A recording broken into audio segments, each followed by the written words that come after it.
Hello friends, आप सभी का dark desire audio YouTube channel पर स्वागत है। कहानी शुरू करने से पहले एक महत्वपूर्ण सूचना देना चाहूँगा।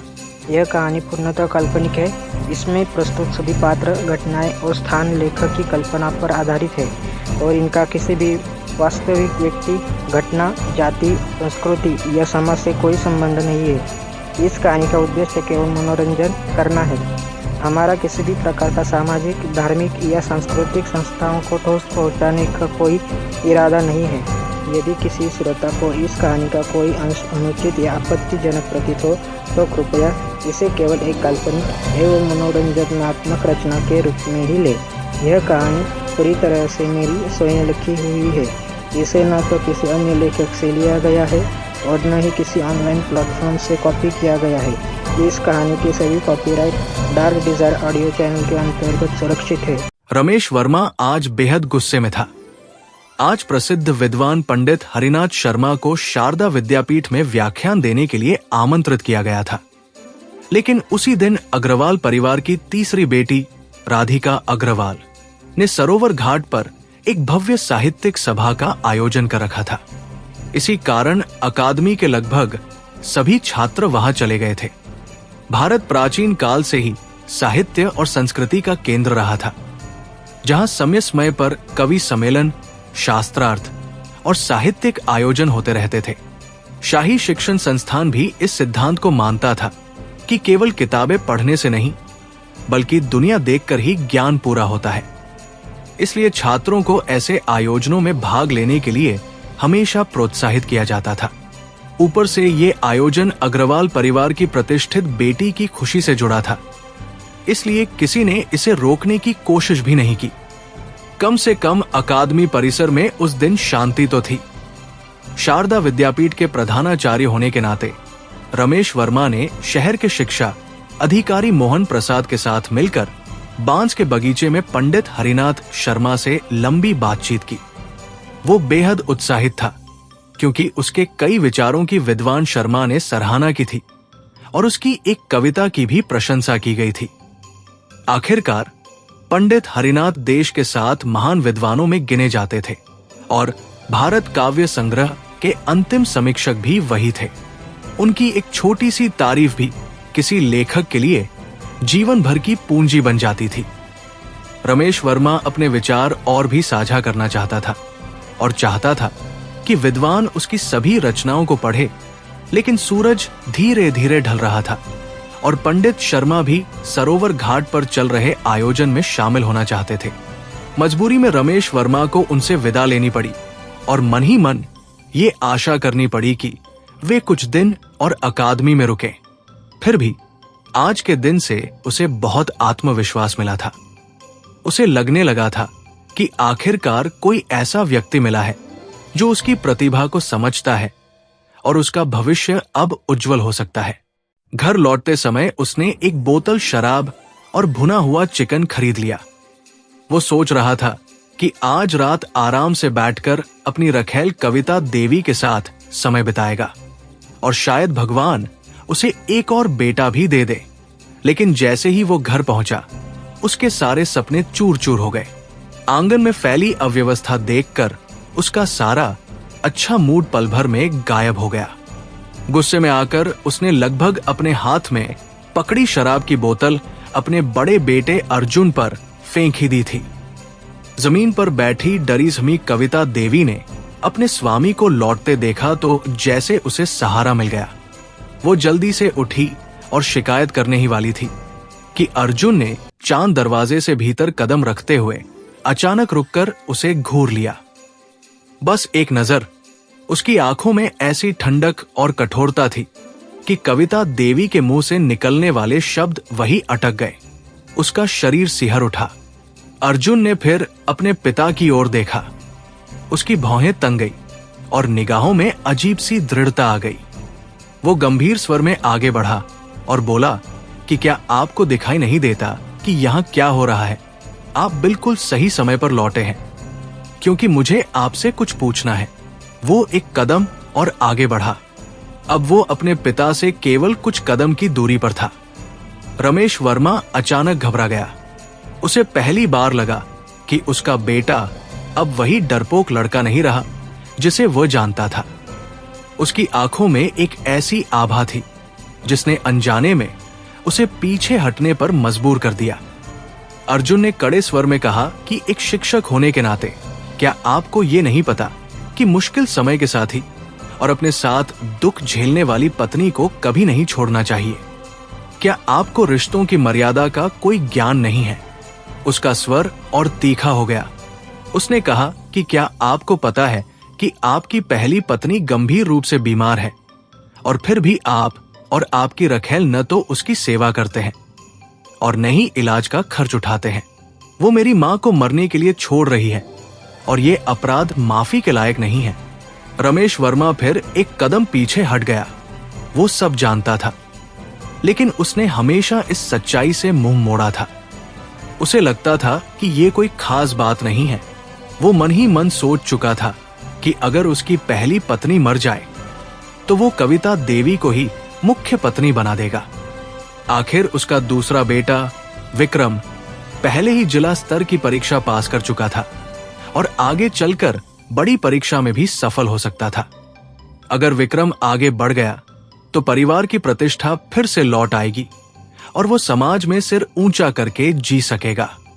लेकिन आज पहली बार उसका बड़ा बेटा उसके सामने एक दीवार की तरह खड़ा था, जो उसकी सारी कमजोरियों और गलतियों को उजागर कर रहा था। अगर विक्रम सचमुच उच्च परीक्षा उत्तीर्ण कर लेता और परिवार की प्रतिष्ठा फिर से चमक उठती तो वर्मा परिवार की तीसरी शाखा भी समाज में सिर ऊंचा करके चल सकती थी और रमेश वर्मा अपने दोनों बड़े भाइयों के सामने गर्व से खड़ा हो सकता था। यही सपना वो वर्षों से देख रहा था। लेकिन आज उसके सामने खड़ा उसका बड़ा बेटा उस पूरे भ्रम को तोड़ रहा था। अर्जुन का चेहरा गुस्से से लाल था, पर उसकी आवाज कांप नहीं रही थी। वो लगातार बोलता गया कि आपने न केवल उस स्त्री को उसके अपराध के लिए दंडित नहीं किया, बल्कि उसके निर्दयी व्यवहार को भी अनदेखा कर दिया। स्वयं का विकास करना, परिवार को संभालना, समाज की सेवा करना और न्याय स्थापित करना, आपने इन सब में से क्या किया है? आप किस बात के योग्य हैं? आप अपने ही बेटे को अपमानित करने और अपनी पत्नी से घृणा करने के अलावा और क्या कर सकते हैं?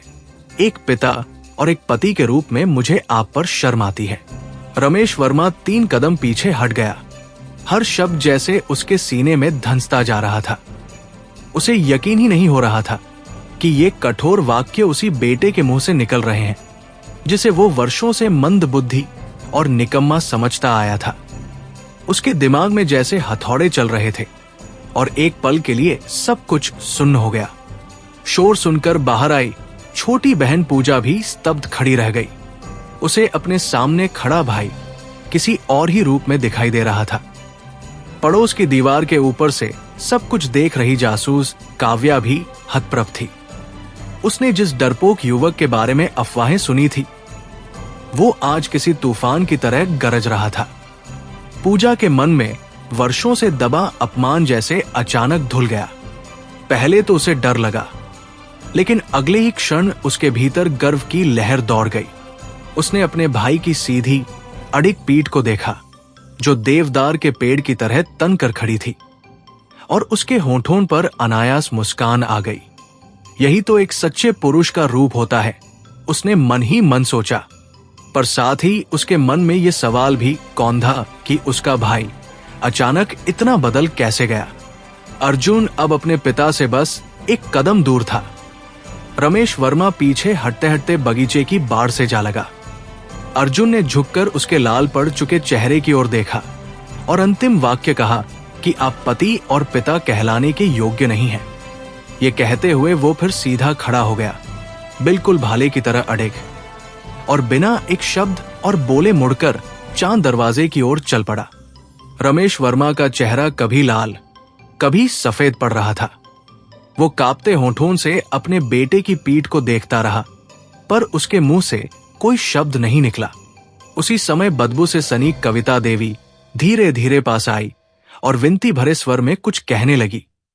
लेकिन रमेश वर्मा का गुस्सा अचानक भड़क उठा और उसने उसे एक जोरदार थप्पड़ मार दिया। वो स्तब्ध रह गई, अपने गाल को थामे खड़ी रही।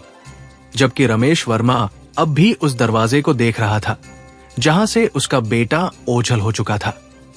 थोड़ी देर बाद वो झुकी हुई पीठ और डगमगाते कदमों के साथ शराब और भुना हुआ चिकन उठाकर पश्चिमी आंगन की ओर चला गया, मानो अचानक कई वर्षों का बोझ उस पर आ गिरा हो। कविता देवी ने दांत भींच लिए।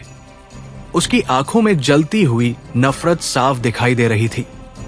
उसने मन ही मन सोचा कि आज उसका बेटा विक्रम सरोवर घाट पर आयोजित साहित्यिक सम्मेलन में भाग लेने गया है। अगर वो विजेता बन गया और अग्रवाल परिवार का दामाद बन बैठा तो वो अर्जुन को इतना सताएगी कि वो जीने से तंग आ जाएगा। दीवार पर बैठी काव्या हल्के से मुस्कुराई और फिर छलांग लगाकर अंधेरे में गुम हो गई। उसने मन ही मन सोचा कि क्या इस शहर के लोग सचमुच अंधे हैं? कौन कहता है कि अर्जुन वर्मा कमजोर और कायर है? कौन उसे मूर्ख कहता है? जो अभी हुआ वो किसी तूफान से कम नहीं था। क्या कोई मूर्ख अपने पिता से इतनी निर्भीकता से सच कह सकता है? शहर के प्रसिद्ध व्यापारी गोपाल अग्रवाल अपनी बेटी की सगाई तोड़ना चाहते हैं और खुद को सबसे चतुर समझते हैं, पर इस बार शायद वे लालच में अंधे हो गए हैं। और राधिका अग्रवाल ने तो पहली ही मुलाकात में पहचान लिया था कि अर्जुन दूसरों से बिल्कुल अलग है। जब अर्जुन वर्मा अपने घर में अपने पिता को खरी-खरी सुना रहा था, उसी समय झीलपुर सरोवर पर सजी एक रंगीन नाव में अनन्या अग्रवाल अन्य भाव से बैठी प्रतिभाशाली विद्वानों की कविताओं का इंतजार कर रही थी। ये साहित्यिक प्रतियोगिता बहुत सरल रखी गई थी क्योंकि कोई विशेष विषय नहीं दिया गया था। सभी को अपनी स्मृति और अनुभव के आधार पर कविता रचनी थी, इसलिए कठिनाई का स्तर अपेक्षाकृत कम था। लेकिन फिर भी हर छात्र ये दिखाने की कोशिश कर रहा था कि वो सब कुछ तुरंत और स्वाभाविक रूप से रच रहा है।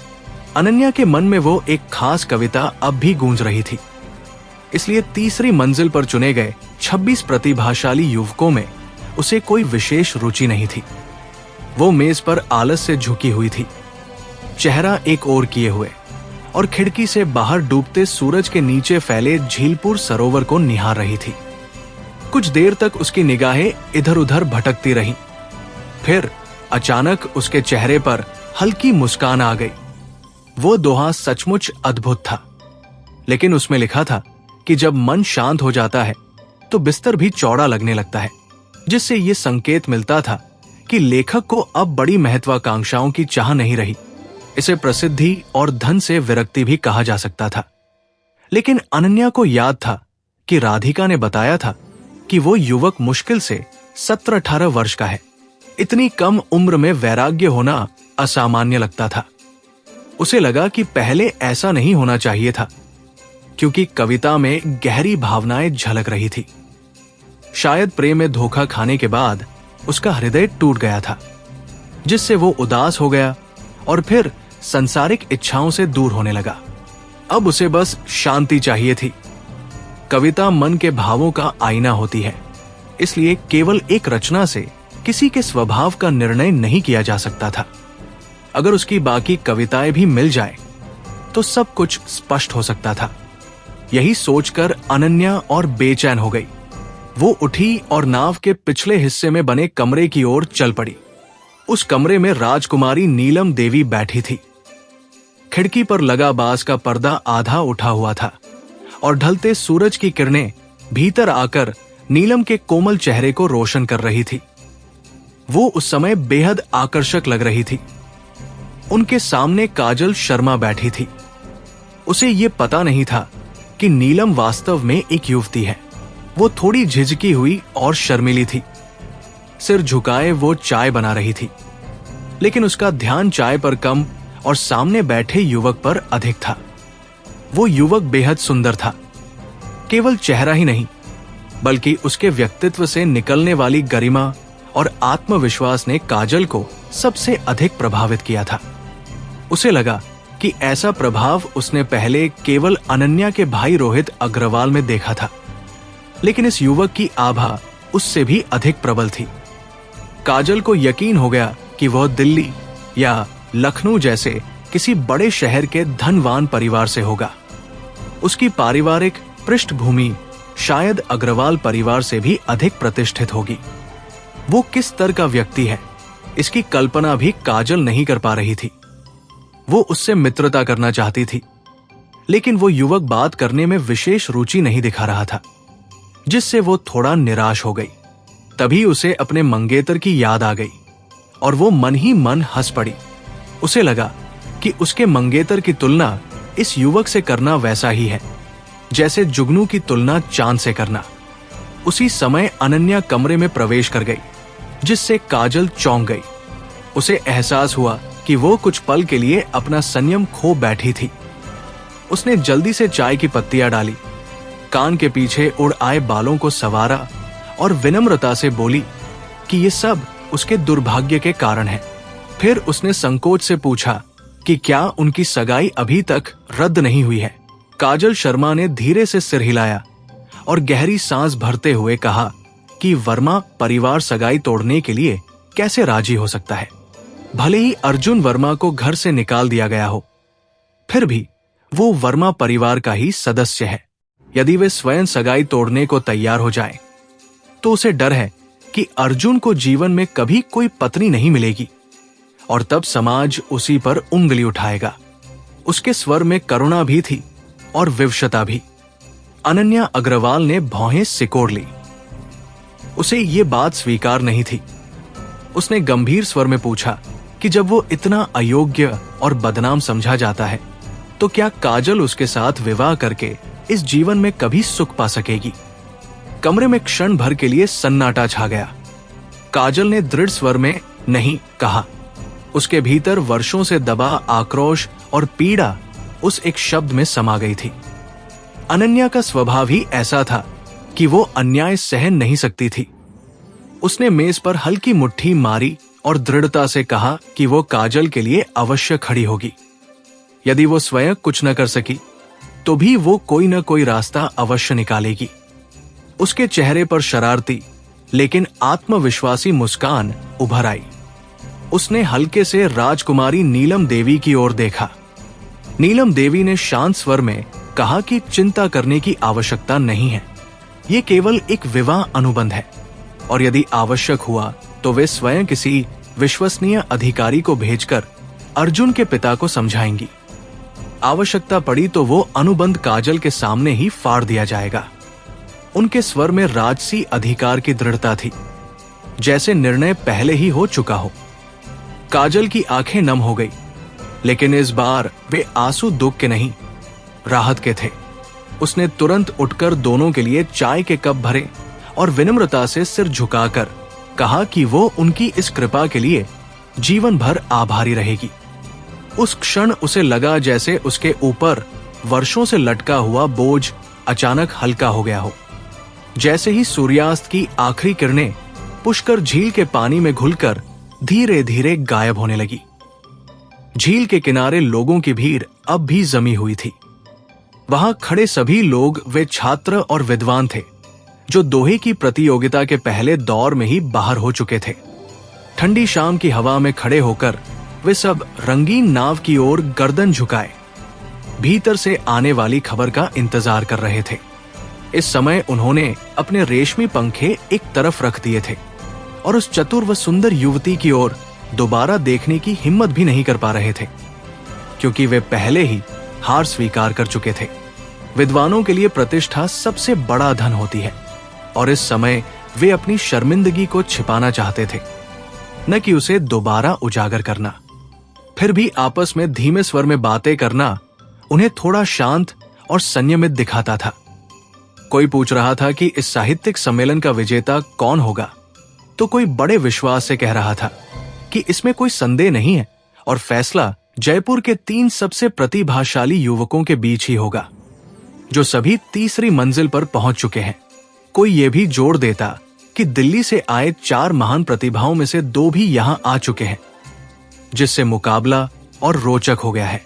भीड़ में से रास्ता बनाते हुए प्रसिद्ध विद्वान पंडित हरिदत्त शर्मा और जयपुर के शिक्षा अधिकारी रमेश त्रिपाठी रंगीन नाव की ओर बढ़ रहे थे।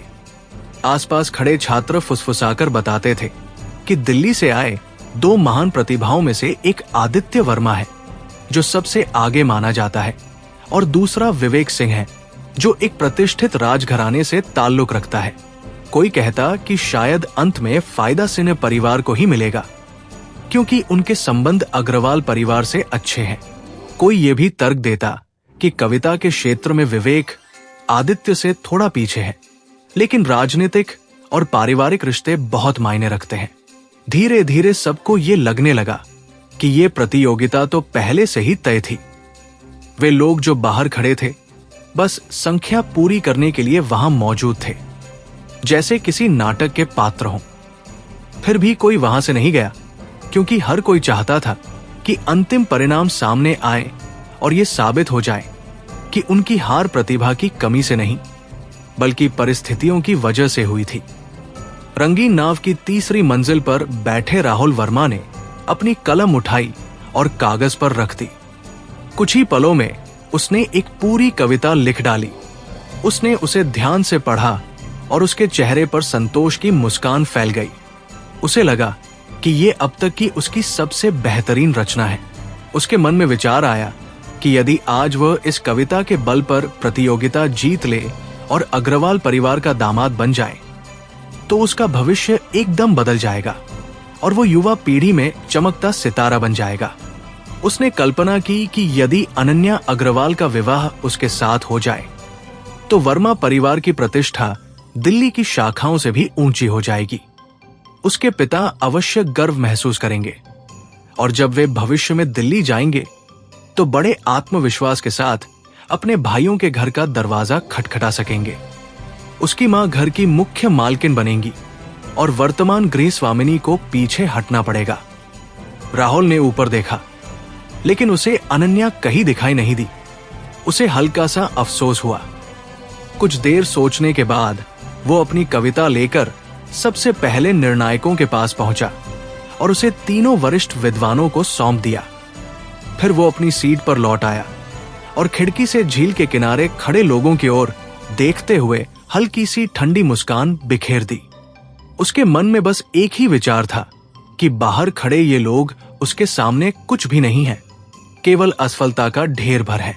क्या कोई मेंढक सच में हंस का मांस खाने का सपना देख सकता है? ये लोग अपनी सीमाओं से पूरी तरह अनजान हैं। सामने वाली खिड़की के पास बैठे आदित्य वर्मा ने अपनी कविता पूरी कर ली थी।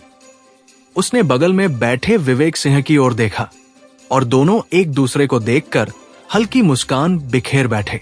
उनकी निगाहें मिली और मानो उनमें आत्मविश्वास की चिंगारी दौड़ गई हो। इसके बाद वे दोनों उठे और अपनी अपनी कविताएं लेकर निर्णायकों के काउंटर की ओर बढ़ गए। कुछ ही देर में बाकी छात्र भी झिझक छोड़कर अपनी कलमें उठाने लगे और अपनी रचनाएं तीनों वरिष्ठ विद्वानों को सौंपने लगे।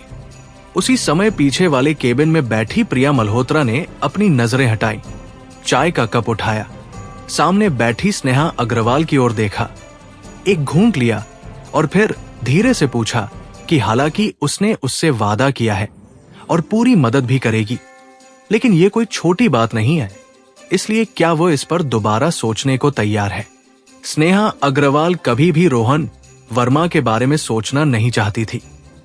जब से उसे समझ आने लगी थी और जब से उसने रोहन के शर्मनाक व्यवहार की कहानियां सुनी थी, तब से ये विवाह उसके लिए एक डरावने सपने जैसा बन गया था। वो भले ही एक व्यापारी परिवार में जन्मी थी, लेकिन बेहद समझदार और पढ़ी लिखी थी। जयपुर में उसका नाम भले ही अनन्या अग्रवाल जितना प्रसिद्ध न हो, फिर भी वो एक प्रतिभाशाली और सम्मानित युवती मानी जाती थी। व्यापार और लेखा जोखा में भी वो काफी निपुण थी। अगर उसकी सगाई न हुई होती तो उसे लगता था कि वो अपना जीवन साथी पहले ही चुन चुकी होती, जैसे कि आरव शर्मा, जो जयपुर के 3 महान प्रतिभाओं में से एक था। लेकिन पिता की मजबूरी के कारण वे दोनों केवल दिल में ही एक दूसरे से प्रेम कर सके थे। चांदनी रातों और फूलों की खुशबू में बिताए गए वे रोमांटिक पल अंत में बस एक गहरी आह बनकर रह गए। जब उसके पिता सगाई तोड़ने गए थे, तब वो उम्मीदों से भरी हुई थी, लेकिन उसे ये जानकर गहरा झटका लगा कि रमेश वर्मा ने बेशर्मी दिखाते हुए विवाह प्रमाण पत्र लौटाने से इनकार कर दिया। जबकि पूरा शहर इस बात से वाकिफ था। अब जब उसे सहारा देने के लिए प्रिया जैसी संरक्षक मिल गई थी, तो वो और क्या उम्मीद कर सकती थी। भरे गले से उसने कहा कि वो सब कुछ समझ चुकी है और दुख से भर चुकी है। उसे लगने लगा था कि यही उसका भाग्य है। चूंकि वर्मा परिवार सगाई तोड़ने को तैयार नहीं है, इसलिए उसे इसे स्वीकार करना ही होगा। भविष्य में वह केवल रोहन के साथ नाम का जीवन बिताएगी। पति पत्नी होते हुए भी असल में अजनबी बने रहेंगे। उसके लिए सुखी वैवाहिक जीवन और साथ बूढ़ा होना अब कोई मायने नहीं रखता था। वो इसे किसी तपस्वी जीवन की तरह मानकर दुखों के सागर में खुद को ढाल लेगी। अगर कोई उसे इस पीड़ा से बाहर निकाल सके तो वो जीवन भर आभारी रहेगी। ये शब्द कहते कहते उसकी आंखों से आंसू बहने लगे, जिससे वो और भी बेबस और दुखी दिखाई देने लगी। बगल में खड़ी अनन्या अग्रवाल के मन में वर्मा परिवार के प्रति नफरत और गहरी हो गई। वो हमेशा कमजोरों के लिए खड़ी रहने वाली लड़की थी। उसने गुस्से में कहा कि एक बेटी को अपने माता पिता के फैसलों से जिंदगी भर क्यों बंधा रहना चाहिए? किसी औरत को अपने पति के पीछे हर हाल में क्यों चलना चाहिए, चाहे वो इंसान हो या जानवर? अगर वो आदमी सच में निकम्मा हो तो क्या उसका पूरा जीवन बर्बाद नहीं हो जाएगा? उसने भरोसा दिलाया कि चौथा युवा स्वामी उसके लिए जरूर खड़ा होगा। प्रिया मल्होत्रा भी यही सोचती थी। भले ही उसका स्नेहा से ज्यादा मेलजोल न रहा हो, फिर भी वो अनन्या की घनिष्ठ सहेली थी। वो खुद भी अपनी शादी का फैसला नहीं कर पाई थी, इसलिए चाहती थी कि स्नेहा का जीवन इतना दुखद न बने। आत्मविश्वास के साथ उसने कहा कि अगर उसने मन बना लिया है तो वो उसकी मदद करेगी, लेकिन एक बार सगाई रद्द हो गई तो पीछे हटने का कोई रास्ता नहीं होगा। स्नेहा को कोई पछतावा नहीं था। वो बेहद खुश हो गई। वो तुरंत खड़ी हुई और प्रिया को गहराई से प्रणाम करते हुए बोली कि वो पछताने से बेहतर मर जाना पसंद करेगी। तभी एक नौकरानी 6 उत्कृष्ट कविताएं लेकर आई, जिन्हें तीनों वरिष्ठ विद्वानों ने चुना था। उसने बताया कि इन्हीं 6 कविताओं में से विजेता चुना जाएगा, क्योंकि सभी लगभग समान स्तर की हैं और अंतिम फैसला अब अनन्या को करना है। अनन्या अग्रवाल ने वे कविताएं उठाईं और एक एक करके पढ़ने लगी। सचमुच सभी रचनाएं अच्छी थी, लेकिन फिर भी उसे लगा कि रोहन की कविता के सामने ये या तो बनावटी है, या फीकी, या फिर केवल रूप से सुंदर है, आत्मा से नहीं भरी हुई। तभी उसने मन ही मन सोचा कि विवेक सिंह और आदित्य वर्मा यहां आखिर कर क्या रहे हैं? दिल्ली के 4 महान प्रतिभाशाली युवाओं की बात कर रहे हैं आप, लेकिन उस व्यक्ति की कविता की तुलना में उनमें अभी भी कुछ कमी है, और ये रोहित वर्मा। अनन्या अग्रवाल ने स्नेहा की ओर संदेह भरी नजरों से देखा और धीमे स्वर में पूछा कि क्या उस व्यक्ति का नाम रोहन वर्मा है? स्नेहा एक पल को चौंक गई, फिर संयत होकर बोली कि हाँ, रोहित उसका सौतेला छोटा भाई है, जो संस्कृत विद्यापीठ में पढ़ता है और हाल ही में राज्य स्तरीय प्रतियोगी परीक्षा में सफल हुआ है। इस वर्ष उसके प्रशासनिक सेवा की प्रारंभिक परीक्षा पास करने की पूरी संभावना बताई जा रही है और जयपुर शहर में उसकी काफी चर्चा है। अनन्या ने हल्की आह भरते हुए कविताएं स्नेहा को थमा दी और कहा कि दोनों का पिता एक ही है, फिर दोनों भाइयों में इतना अंतर कैसे हो सकता है? स्नेहा ने भी सहमति जताते हुए कहा कि यदि रोहन में अपने छोटे भाई की आधी प्रतिभा भी होती तो वो शायद इस संबंध को स्वीकार कर लेती। उसने झिझकते हुए जोड़ा कि ये कविताएं वास्तव में उत्कृष्ट है। लेकिन जब अनन्या ने कहा कि उस अज्ञात व्यक्ति की कविता की तुलना में ये थोड़ी कमतर है, तो क्या सचमुच ऐसा ही है? स्नेहा ने ध्यान से 6 कविताएं देखी और समझ गई कि वे दुर्लभ स्तर की रचनाएं हैं। विशेषकर आदित्य वर्मा और विवेक सिन्हा की कविताएं तो असाधारण थी।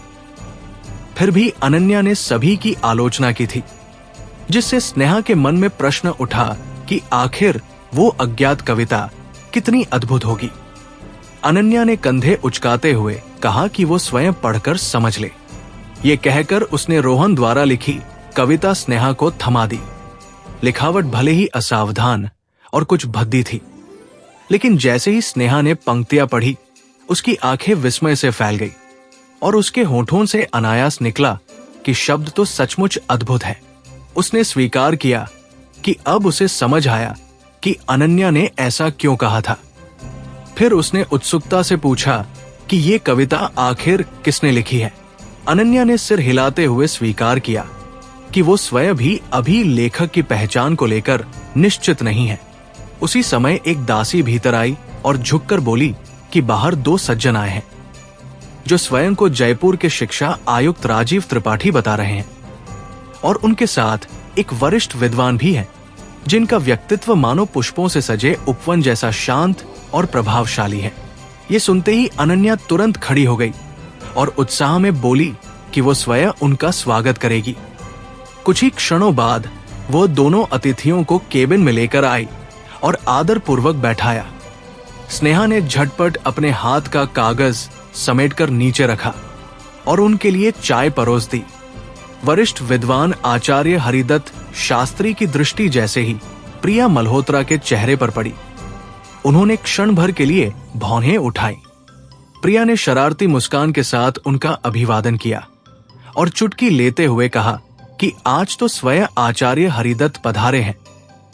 ये उनके लिए सौभाग्य की बात है। आचार्य ने उसकी असली पहचान उजागर नहीं की और शांत स्वर में बोले कि उन्होंने आज मानसरोवर झील पर आयोजित इस साहित्यिक सभा के बारे में सुना, इसलिए स्वयं देखने चले आए। चाय की चुस्की लेते हुए उन्होंने अनन्या की ओर मुड़कर कहा कि उसके दादाजी ने उन्हें विशेष रूप से इस सभा की निगरानी करने का दायित्व सौंपा है, और सामने रखी कविताओं की ओर इशारा करते हुए पूछा कि क्या ये सभी चयन के लिए प्रस्तुत रचनाएं हैं। अनन्या ने हल्की मुस्कान के साथ कहा कि चूंकि निर्णय स्वयं आचार्य को करना है, इसलिए निष्पक्षता के लिए कवियों के नाम गुप्त रखे जाएंगे। आचार्य ने हंसते हुए टोका कि क्या उसे ये भय है कि वे अपने प्रिय शिष्य आदित्य का पक्ष लेंगे। अनन्या ने नटखट अंदाज में कहा कि राजधानी में हर कोई जानता है कि आचार्य आदित्य को अत्यधिक स्नेह करते हैं, इसलिए नाम गुप्त रखना ही उचित होगा। अंततः आचार्य ने सहमति जताई और कहा कि वे देखना चाहते हैं कि इन विद्यार्थियों में वास्तविक प्रतिभा किसमें है। इसी बीच जैसे ही अनन्या ने 7 कविताएं एक दासी को सौंपकर नाम ढकने का आदेश दिया, तभी काव्या भीतर आई और झुककर बोली कि युवरागी और युवा स्वामी को प्रणाम है। अनन्या ने तुरंत पूछा कि क्या उसने पता लगा लिया, और काव्या ने धीमे से उत्तर दिया कि हाँ। प्रिया ने उत्सुक होकर आगे बढ़ते हुए पूछा कि आखिर वो व्यक्ति कौन है। कमरे में उपस्थित सभी की निगाहें काव्या पर टिक गई और वातावरण में अचानक एक अनकहा तनाव फैल गया। आखिर वो कौन है?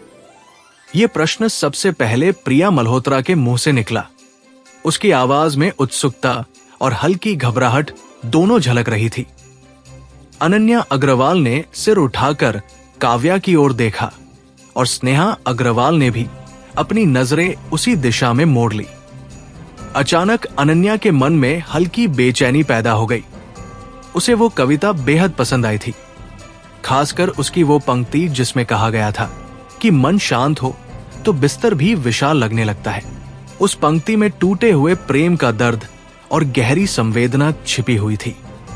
अनन्या के विचार में यदि किसी के दिल में इतनी कड़वाहट हो तो वो व्यक्ति यूं ही निश्चिंत नहीं रह सकता। अवश्य ही उस युवक ने जीवन और प्रेम की सच्चाई को समझ लिया होगा। दिल टूटने का दर्द सहने के बाद वो बदल गया होगा। उसका नजरिया व्यापक हो गया होगा और उसका मन भी खुल गया होगा। तभी वो इतनी शांति पा सका होगा।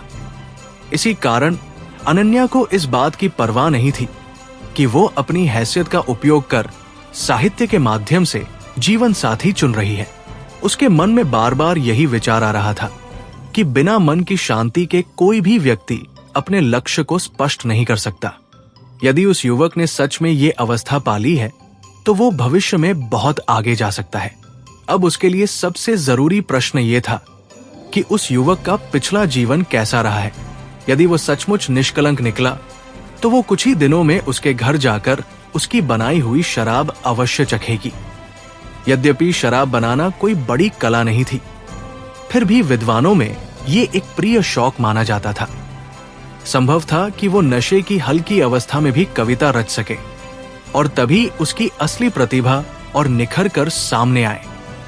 प्रिया और स्नेहा ने इन बातों पर ज्यादा विचार नहीं किया, वे केवल जिज्ञासु थी। प्रिया इस बात से चकित थी कि एक साधारण सा युवक इतनी असाधारण कविता कैसे लिख सकता है। स्नेहा भी जयपुर के प्रसिद्ध कवियों के बारे में सोचने लगी और उसे लगा कि शायद शहर के 3 महान प्रतिभाओं में से ही किसी ने ये कविता लिखी होगी। उसके मन में ये भी इच्छा जगी कि काश वो युवक राहुल शर्मा ही हो। तभी काव्या ने आदरपूर्वक सिर झुकाकर कहा कि युवा स्वामिनी, उस व्यक्ति का नाम रोहन वर्मा है। ये सुनते ही प्रिया का मुंह खुला का खुला रह गया। उसने अविश्वास से अनन्या की ओर देखा और फिर स्नेहा की तरफ। उसने दोबारा पूछा कि कौन सा रोहन वर्मा। काव्या ने विस्तार से बताया कि वो वर्मा परिवार की तीसरी शाखा से है, एक ऐसा परिवार जिसने कई उच्च अधिकारी और विद्वान पैदा किए हैं। उसके पिता रमेश वर्मा वर्तमान में संस्कृत विद्यापीठ के प्रधानाचार्य हैं। काव्या ने आगे बताया कि जयपुर में उसकी छवि अच्छी नहीं रही है। लोग कहते हैं कि वो कुछ हद तक मूर्ख और डरपोक था, न तो पढ़ाई में अच्छा और न ही किसी कला में निपुण। बाद में उसने छोटा सा व्यापार शुरू किया, लेकिन जुए की लत लग जाने के कारण सब कुछ बर्बाद हो गया। उसके पिता ने भारी रकम चुकाकर उसका कर्ज उतारा और अंततः उसे घर से निकाल दिया। 6 महीने पहले शहर के बड़े व्यापारी सुरेश अग्रवाल उसके परिवार से उसकी सगाई तोड़ने आए थे, लेकिन रमेश वर्मा ने इनकार कर दिया था। आज भी उसकी सगाई स्नेहा से ही जुड़ी हुई थी। काव्या ने यह भी कहा कि उसने अपनी आंखों से जो देखा वो अफवाहों से बिल्कुल अलग था। ये सुनकर तीनों युवतियां स्तब्ध रह गई।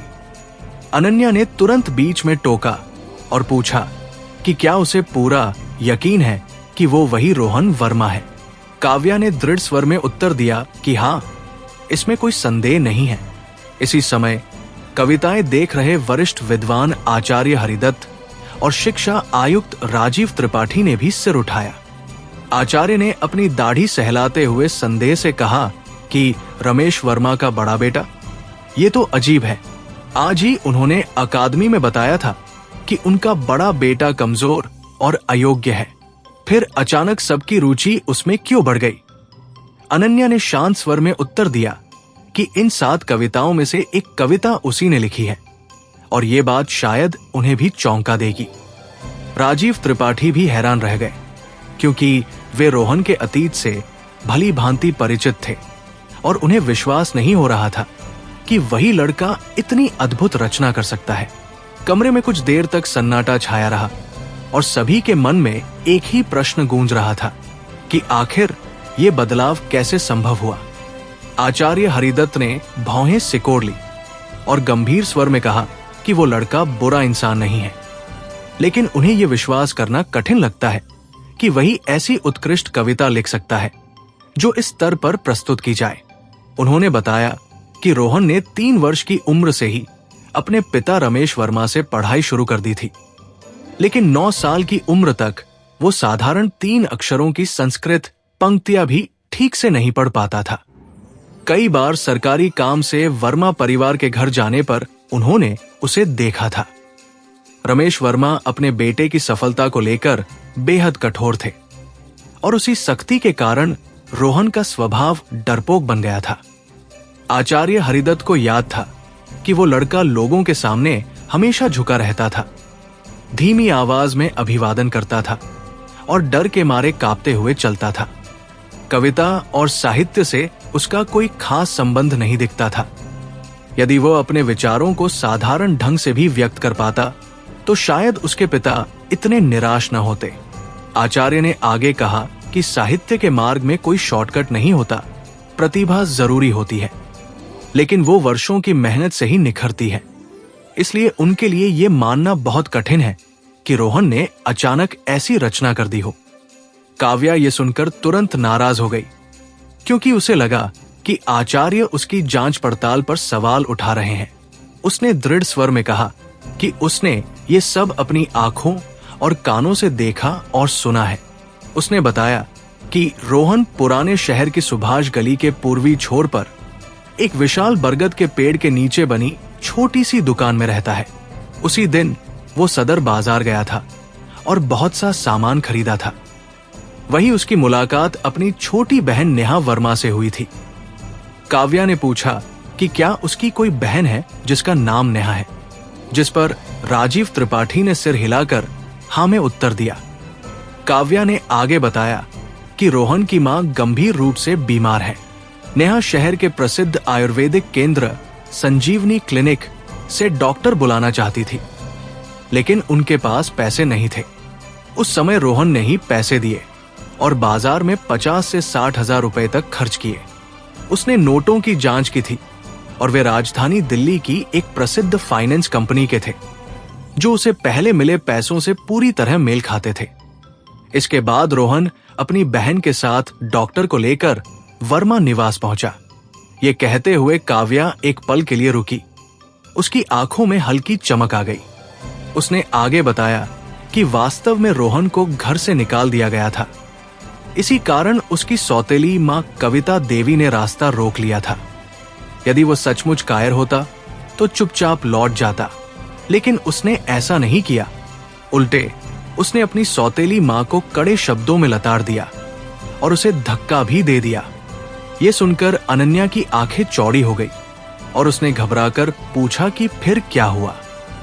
काव्या ने बताया कि इसके बाद घर के 5 नौकर बाहर आ गए, जो हमेशा कविता देवी के इशारे पर चलते थे। वे सब रोहन पर टूट पड़े। ये सुनते ही अनन्या के मुंह से हल्की चीख निकल गई और उसने घबराकर अपना मुंह ढक लिया। उसे याद आया कि लोग कहते थे कि रोहन ने कई साल तक एक मार्शल आर्ट प्रशिक्षक से अभ्यास किया था, फिर भी वो कमजोर ही रहा। उसे डर हुआ कि कहीं उसे गंभीर चोट न लग गई हो। काव्या मुस्कुराई और बोली कि अनन्या बेवजह चिंता कर रही है, क्योंकि शहर के लोग रोहन को पूरी तरह गलत समझते हैं। उसने बताया कि रोहन बिल्कुल पीछे नहीं हटा। उसने बगीचे से एक फावड़ा उठाया और शेर की तरह झपटते हुए 5 नौकरों को जमीन पर गिरा दिया। अनन्या ने बेचैनी से पूछा कि क्या वो घायल हुआ। काव्या ने उत्तर दिया कि उसे एक खरोंच तक नहीं आई। अनन्या की चिंता फिर भी कम नहीं हुई। उसने पूछा कि क्या कोई मारा गया। काव्या ने बताया कि नहीं, रोहन ने बहुत संयम रखा था, लेकिन 5 नौकर बुरी तरह घायल हो गए थे। यह सुनकर अनन्या ने राहत की सांस ली और फिर घबराकर पूछा कि इसके बाद क्या हुआ। काव्या ने बताया कि तभी उसके पिता रमेश वर्मा लौट आए। अनन्या चौंक पड़ी और बोली कि उसके पिता तो उसे पसंद नहीं करते, क्या उन्होंने उसे दंडित नहीं किया। काव्या ने कहा कि ऐसा ही होना चाहिए था। जब रमेश वर्मा ने आंगन में खून और करहाते हुए नौकरों को देखा तो वे भड़क उठे और जोर से चिल्लाए कि ये नालायक लड़का आखिर कर क्या रहा है। कमरे में एक बार फिर गहरी चुप्पी छा गई और सभी के मन में रोहन वर्मा की बदली हुई छवि और भी रहस्यमय होती चली गई। काव्या ने रोहन वर्मा की तरह हाथ पीठ के पीछे बांधकर कमरे में टहलते हुए उसके हाव भाव की नकल की और भावुक होकर बताया कि उस समय उसने उसके चेहरे पर जरा भी डर नहीं देखा था। न वो कांपा था, न घबराया था, बल्कि वो एक ऊंचे देवदार के पेड़ की तरह सीधा, शांत और प्रभावशाली खड़ा था। ये कहते हुए काव्या की आवाज में अब भी आश्चर्य साफ झलक रहा था। अनन्या ये सुनकर फिर से हांफ उठी और घबराकर पूछ बैठी कि क्या उसने अपने पिता पर हाथ उठा दिया था। काव्या ने सिर हिलाकर बताया कि नहीं, उसने अपने पिता को मारा नहीं, लेकिन इतनी कड़ी फटकार लगाई कि रमेश वर्मा पूरी तरह अवाक रह गए। फिर अनन्या की जिज्ञासा और बढ़ गई और उसने जानना चाहा कि उसने आखिर कहा क्या था। काव्या ने उसी जोश के साथ दोहराया कि रोहन ने अपने पिता से पूछा था कि एक शिक्षक होकर क्या उन्हें ये नहीं पता कि मुश्किल समय में साथ देने वालों को कभी नहीं भूलना चाहिए और उस पत्नी को भी नहीं छोड़ना चाहिए जिसने संघर्ष में उनका साथ दिया हो। उसने उनसे ये भी सवाल किया था कि क्या उन्हें बड़ों और रिश्तों की मर्यादा का ज्ञान है। फिर उसने साफ शब्दों में कहा था कि उनकी पहली पत्नी गंभीर रूप से बीमार है, फिर भी वे उसकी देखभाल नहीं कर रहे और इलाज तक का खर्च उठाने से इनकार कर रहे हैं, जबकि उनकी दूसरी पत्नी ही सारी साजिशों के पीछे है।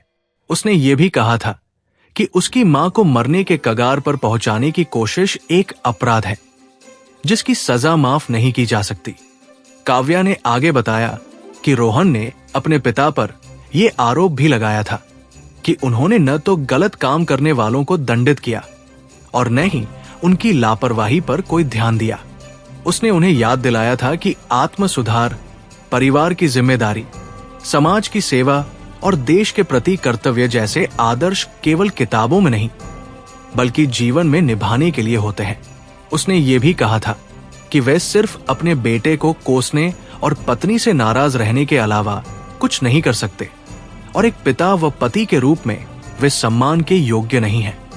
अंत में उसने साफ शब्दों में कह दिया था कि वे पति और पिता कहलाने के लायक नहीं हैं। काव्या ने यह सब बताते हुए रोहन के उस उग्र और साहसी स्वर की नकल की जो किसी तूफान की तरह प्रचंड और बेखौफ था। उसने बताया कि ये कहने के बाद रोहन बिना पीछे देखे पूर्वी आंगन की ओर चला गया और उसके साथ आए लोग भी लौट आए। कमरे में अचानक गहरी चुप्पी छा गई। आचार्य हरिदत्त, जो पहले रोहन के बारे में ज्यादा नहीं जानते थे, अब सोच में पड़ गए। उन्हें लगा कि यदि वो सचमुच कमजोर और डरपोक होता तो ऐसा साहस और आत्मसम्मान कभी नहीं दिखा पाता। वही राजीव त्रिपाठी, जो वर्मा परिवार की अंदरूनी बातों से परिचित थे, भी हैरान थे। उन्हें यकीन नहीं हो रहा था कि वो वही लड़का है जिसे उन्होंने कभी सहमास हमा और डरा हुआ देखा था। नेहा की मंगेतर शालिनी ने भी मन ही मन स्वीकार किया कि वो रोहन ही था, लेकिन उसके व्यक्तित्व में आया ये बदलाव चौंकाने वाला था। आरती, जो अब तक चुप थी, हल्का सा माथा सिकोड़कर सोचने लगी कि आखिर एक इंसान में इतना बड़ा परिवर्तन अचानक कैसे आ सकता है। कुछ क्षणों की खामोशी के बाद अनन्या ने अचानक ताली बजाई और उत्साह से बोली कि ये तो कमाल है, इतनी हिम्मत और साफगोई वाकई सराहनीय है। उसने हंसते हुए कहा कि गालियां देने में भी वो कमाल का निकला। ये सुनकर आरती ने उसे घूरते हुए याद दिलाया कि वो उसके पिता थे, लेकिन अनन्या ने तुरंत जवाब दिया कि अगर पिता ही गलत हो तो क्या उन्हें सच नहीं सुनना चाहिए। उसने जोश में कहा कि समझदार से तर्क करना, जिद्दी से मजबूती दिखाना, अपनी सीमाएं पहचानना और सही समय पर आगे पीछे होना ही एक सच्चे साहसी व्यक्ति की पहचान है। अचानक अनन्या को कुछ याद आया और वो शालिनी की ओर देखकर मुस्कुरा पड़ी। उसने हंसते हुए कहा कि अगर वो सच में इस दुख से बाहर निकलना चाहती है तो ये सगाई हर हाल में तोड़नी होगी। ये कहते हुए वो गंभीर हो गई और बोली कि एक बार फैसला हो जाए तो पीछे नहीं हटना चाहिए। फिर उसने आदर से आचार्य हरिदत्त और राजीव त्रिपाठी की ओर देखते हुए अनुरोध किया कि वे एक बार फिर उन कविताओं को ध्यान से देखें, क्योंकि अब यह साफ हो चुका था कि रोहन वर्मा कोई साधारण इंसान नहीं था, बल्कि उसके भीतर एक छिपी हुई आग और अद्भुत क्षमता मौजूद थी। आचार्य हरिदत्त ने अपनी लंबी दाढ़ी पर हाथ फेरते हुए हल्की मुस्कान के साथ बेहद गंभीरता से सामने रखी कविताओं को देखना शुरू किया। बाहर से वो शांत दिखाई दे रहे थे, लेकिन भीतर ही भीतर उनके मन में कई प्रश्न उठ रहे थे। दूसरों की बातें सुनकर अब वो समझ चुके थे कि इस पूरे आयोजन के पीछे कोई साधारण कारण नहीं था। दरअसल उनका लखनऊ आना किसी संयोग का परिणाम नहीं था। ये यात्रा उन्होंने अनन्या चौधरी के दादा श्री महेश चौधरी के अनुरोध पर की थी। महेश चौधरी को इस बात की गहरी चिंता थी कि उनकी सबसे प्यारी पोती कहीं कोई जल्दबाजी में गलत निर्णय न ले बैठे। इसी डर के कारण उन्होंने आचार्य हरिदत्त से स्वयं आकर इस साहित्यिक आयोजन की निगरानी करने का आग्रह किया था, क्योंकि अनन्या अपनी साहित्यिक प्रतिभा के आधार पर ही अपना जीवन साथी चुनना चाहती थी। इसलिए महेश चौधरी ने उत्तर भारत के सबसे योग्य और प्रतिभाशाली युवकों की तलाश शुरू करवा दी थी। उन्होंने दिल्ली के अपने परिचित विद्वानों और साहित्यिक समूह में ये बात फैला दी थी। इसी कारण राजधानी के 4 प्रसिद्ध युवाओं में से 2 लखनऊ तक आ पहुंचे थे। महेश चौधरी और आर्यन मिश्रा दोनों ही ये अच्छी तरह जानते थे कि भले ही आर्यन एक साधारण परिवार से आता था, लेकिन वो आचार्य हरिदत्त का प्रिय शिष्य था और उसके भविष्य में अपार संभावनाएं थी। दूसरा युवक करण सिन्हा एक प्रतिष्ठित राजघराने का उत्तराधिकारी था। उसका स्वभाव शांत, व्यवहार विनम्र और चरित्र बेहद सुदृढ़ था, जो उसे किसी भी परिवार के लिए आदर्श दामाद बनाता था। महेश चौधरी के मन में शुरू से यही धारणा थी कि उनकी पोती का विवाह इन्हीं 2 युवकों में से किसी एक से होगा, क्योंकि अच्छी प्रतिष्ठा वाले घरों में अयोग्य व्यक्ति शायद ही पैदा होते हैं। साहित्य और ज्ञान के क्षेत्र में लखनऊ के अन्य युवक इन दोनों से कुछ पीछे ही थे। इसी कारण उन्हें डर था कि कहीं चयन प्रक्रिया में पक्षपात न हो जाए। इसलिए उन्होंने आचार्य हरिदत्त को स्वयं उपस्थित रहकर पूरे आयोजन की निष्पक्ष निगरानी करने के लिए बुलाया था। उधर अनन्या भी बेहद चतुर और समझदार थी। उसने शायद अपने दादा के इरादे भांप लिए थे, इसलिए किसी भी प्रकार के दबाव या पक्षपात से बचने के लिए उसने सभी कविताओं के नाम गुप्त रखने का निर्णय लिया था। वास्तव में वो आर्यन की लिखावट पहचान सकती थी, फिर भी उसने निष्पक्षता बनाए रखी। इस समय आचार्य हरिदत्त सबसे अधिक उत्सुक इस बात को लेकर थे कि आखिर रोहन वर्मा ने कौन सी कविता लिखी है।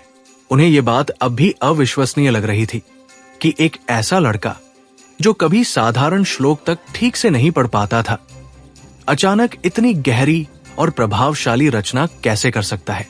कमरे में फिर से शांति छा गई। आचार्य हरिदत्त के साथ साथ शिक्षा अधिकारी राजीव त्रिपाठी भी काव्या की बातों को समझने की कोशिश कर रहे थे।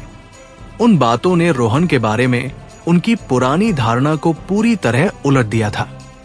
वे अब तक उस डरपोक और सहमे हुए लड़के को उस आत्मविश्वासी युवक से जोड़ नहीं पा रहे थे जिसकी चर्चा अभी हो रही थी। सबसे अधिक उलझन में शालिनी थी। कुछ ही देर पहले उसने अनन्या से अपनी सगाई तुड़वाने में मदद मांगी थी, लेकिन अब पता चला कि सबसे श्रेष्ठ कविता रोहन ने लिखी है। वो रोहन को बचपन से जानती थी। ये कहना गलत नहीं होगा कि वो पढ़ाई में कमजोर था। 17 सालों में उसने कभी कोई ढंग की कविता नहीं लिखी थी। फिर अचानक उसमें इतनी प्रतिभा कहां से आ गई? उसकी आंखों में संशय चमक उठा और उसने अनन्या से धीरे से पूछा कि कहीं ये कविता उसने कहीं से चुरा तो नहीं ली। अनन्या ये सुनकर चौंक गई और बोली कि क्या सच में उसे लगता है कि रोहन ऐसा नहीं लिख सकता? शालिनी ने दृढ़ता से कहा कि वो लगभग अनपढ़ ही है, वरना उसके पिता उसे कभी घर से नहीं निकालते। इस समय आरती भी गंभीर हो गई। वो जानती थी कि शालिनी काफी समझदार है।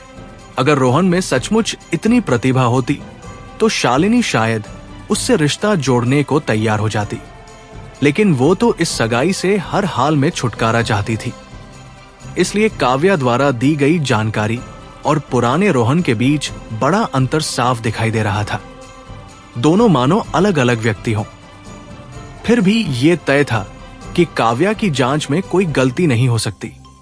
इसका मतलब साफ था कि कहीं न कहीं कोई बड़ी गलतफहमी जरूर हुई है, जिसे दूर करना बेहद जरूरी था। तभी अनन्या ने धीरे से कहा कि क्या यह संभव है कि रोहन अपनी असली क्षमता को इतने वर्षों से छिपाता आया हो? आरती ने कुछ देर सोचकर सिर हिलाया और कहा कि थोड़े समय तक ऐसा करना संभव है, लेकिन 10 साल से ज्यादा समय तक खुद को छिपाए रखना लगभग नामुमकिन है। फिर उसने सवाल उठाया कि आखिर उसे अपनी प्रतिभा छिपाने से मिलता ही क्या?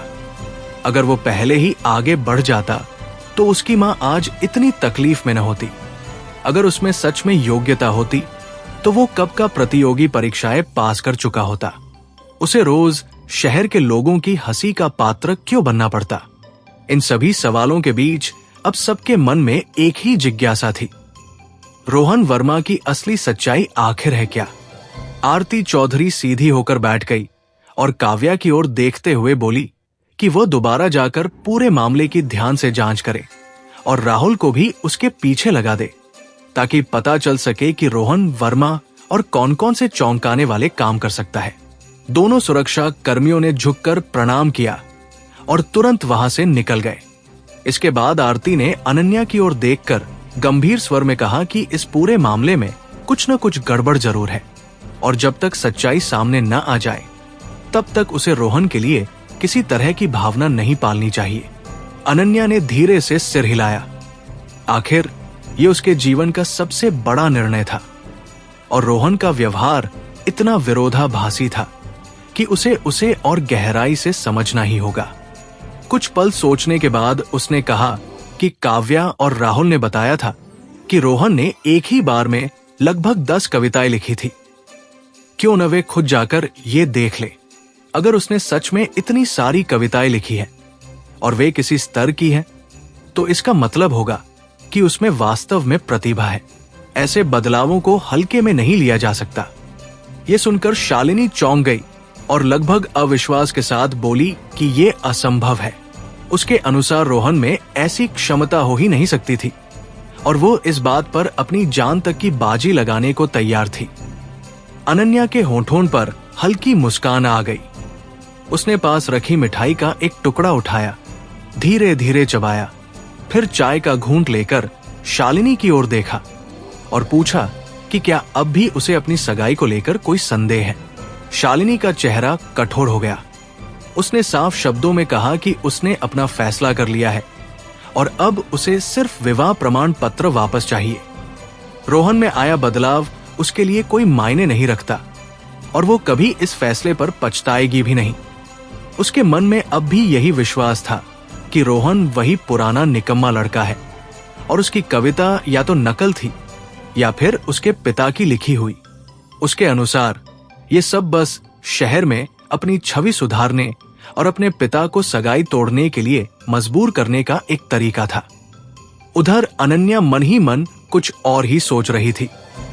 उसके दिमाग में यह ख्याल आ रहा था कि अगर शालिनी और रोहन का रिश्ता टूट जाता है तो रोहन स्वतंत्र हो जाएगा। अगर वो सचमुच प्रतिभाशाली निकला तो वो एक अच्छा जीवन साथी साबित हो सकता है और अगर उसमें कोई खास योग्यता नहीं हुई तो भी उसे कोई नुकसान नहीं होगा। बिना नुकसान के लाभ पाना उसके लिए सबसे अच्छा परिणाम था। इसी बीच जब दोनों अपने अपने मन की बातें छिपाए बैठी थी, तभी अचानक आचार्य हरिदत्त ने जोर से मेज पर हाथ पटका। एक तेज आवाज गूंज उठी। उनका चेहरा उत्साह से चमक उठा और उन्होंने हाथ में पकड़ा कागज लहराते हुए कहा कि शब्द बहुत ही शानदार है और ये कविता उनकी अपनी रचनाओं से कम नहीं है। वे अचानक खड़े हो गए और केबिन में 2 कदम चलते हुए बोले कि ऐसी रचना बहुत कम देखने को मिलती है। सबकी निगाहें एक साथ उनकी ओर मुड़ गई। आचार्य हरिदत्त आगे बोले कि भावनाओं को व्यक्त करने वाली कविताएं बहुत होती हैं, लेकिन ये कविता अलग ही स्तर की है।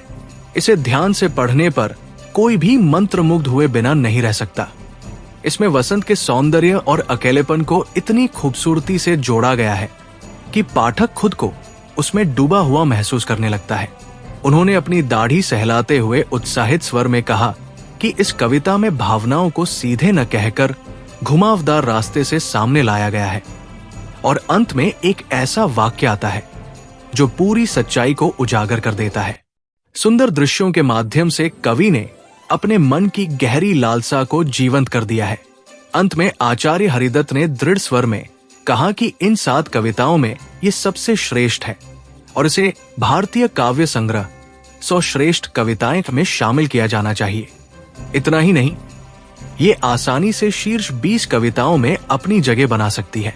एक बार फिर सभी लोग स्तब्ध रह गए, क्योंकि भारतीय काव्य संग्रह 100 श्रेष्ठ कविताएं देश की सबसे प्रतिष्ठित काव्य पुस्तकों में गिना जाता था। स्वयं आचार्य हरिदत्त की प्रसिद्ध कविता तुम्हारी याद में खिला अमलतास को उसमें केवल 36वां स्थान मिला था। ऐसे में जब उन्होंने कहा कि ये नई कविता शीर्ष 20 में आ सकती है, तो इसका मतलब साफ था कि वो रचना उनके स्तर से भी ऊपर जा चुकी थी। क्या यह संभव था कि किसी अनजान युवक की कविता इतनी महान हो? दादाजी हरिदत्त, ये कौन सी कविता है? अनन्या मिठाई तक भूल गई। वो अचानक खड़ी हो गई और उसकी आंखें उत्सुकता से चमक उठीं। उसके मन में हल्की सी उम्मीद जगी थी, लेकिन साथ ही ये डर भी था कि कहीं वो गलत अंदाजा न लगा बैठी हो। आचार्य हरिदत्त मुस्कुराए और बोले कि ये वही कविता है, तितली और फूल। लेकिन उन्हें अब तक ये नहीं पता चल पाया है कि इसे किस युवक ने लिखा है। ये सुनते ही अनन्या खिलखिला उठी। वो धीरे धीरे आगे बढ़ी, आचार्य से कागज लिया और आरती की ओर लहराते हुए बोली कि वो सचमुच बहुत भाग्यशाली है जो उसकी मुलाकात इतने प्रतिभाशाली इंसान से हो गई। क्या ये सचमुच वही है? शालिनी के मुंह से अनायास ही ये सवाल निकल पड़ा। वो कविता पहले ही पढ़ चुकी थी, लेकिन अब उसे खुद भी यकीन नहीं हो रहा था। बिल्कुल, अनन्या ने दृढ़ स्वर में कहा। तभी आरती ने धीरे से याद दिलाया कि क्या वह सचमुच रोहन को इस साहित्यिक प्रतियोगिता का विजेता घोषित करने की सोच रही है। उसने समझाया कि शहर में रोहन की छवि बहुत खराब है और जब तक वो खुद मंच पर आकर अपनी प्रतिभा साबित नहीं करेगा, तब तक लोग इस फैसले को स्वीकार नहीं करेंगे, वरना आगे चलकर ये बात पूरे शहर में चर्चा का विषय बन जाएगी कि अनन्या ने गलत व्यक्ति को चुना है। अगर बाद में ये साबित हो गया कि कविता रोहन की नहीं थी, तो वर्मा परिवार की भी खूब बदनामी होगी। तेज दिमाग वाली अनन्या तुरंत बात समझ गई। उसने चारों ओर नजर दौड़ाई और धीमे से बोली कि अब उसे सब साफ हो गया है। आचार्य हरिदत्त ने आश्चर्य से पूछा कि क्या सचमुच ये कविता प्रोफेसर विनोद वर्मा के बेटे रोहन ने लिखी है? अनन्या मुस्कुराई और बोली कि हाँ, लेकिन अभी उन्हें रोहन को और समझने की जरूरत है, इसलिए वे सभी से अनुरोध करती है कि फिलहाल ये बात गुप्त रखें। बाद में वे सब मिलकर किसी अच्छे होटल में भोजन करेंगे। इतना कहकर अनन्या घूंघट डालकर बाहर निकल गई। वो मंच के पास आकर खड़ी हो गई। तीसरी मंजिल पर बैठे सैकड़ों छात्र छात्राएं तुरंत उसकी ओर देखने लगे। सभी को पता था कि अब विजेता का नाम घोषित होने वाला है। कौन होगा विजेता? अधिकतर लोगों को लग रहा था कि ये आदित्य शर्मा या करण मल्होत्रा में से कोई होगा। कुछ लोग शहर के प्रसिद्ध कवि विवेक वर्मा और सौरभ यादव का नाम भी ले रहे थे। इसी बीच रोहित वर्मा का छोटा भाई राहुल वर्मा बेहद घबराया हुआ था। अब उसे समझ में आ रहा था कि इस प्रतियोगिता में कितने बड़े बड़े लोग शामिल हुए हैं। वो मंच पर खड़ी अनन्या को लालायत नजरों से देख रहा था और मन ही मन अपने पूर्वजों से प्रार्थना कर रहा था कि आज उसकी किस्मत चमक जाए। अनन्या ने शांत स्वर में कहा कि वो सभी प्रतिभागियों का धन्यवाद करती है। 2 दौर की प्रतियोगिता के बाद अब विजेता का निर्णय हो चुका है। मैं इसके द्वारा घोषणा करती हूं। ये सुनते ही सभी युवकों के दिल तेजी से धड़कने लगे। यहां तक कि हमेशा आत्मविश्वास से भरे रहने वाले आदित्य और करण भी बेचैन हो गए। राहुल की हालत तो सबसे खराब थी। उसने अपनी मुट्ठियां कस ली, सांस रोक ली और उसे खुद भी एहसास नहीं हुआ कि उसका पूरा शरीर हल्के हल्के कांप रहा था। तो दोस्तों, यह था आज का एपिसोड। आशा करता हूँ कि आपको हमारी कहानी पसंद आई होगी।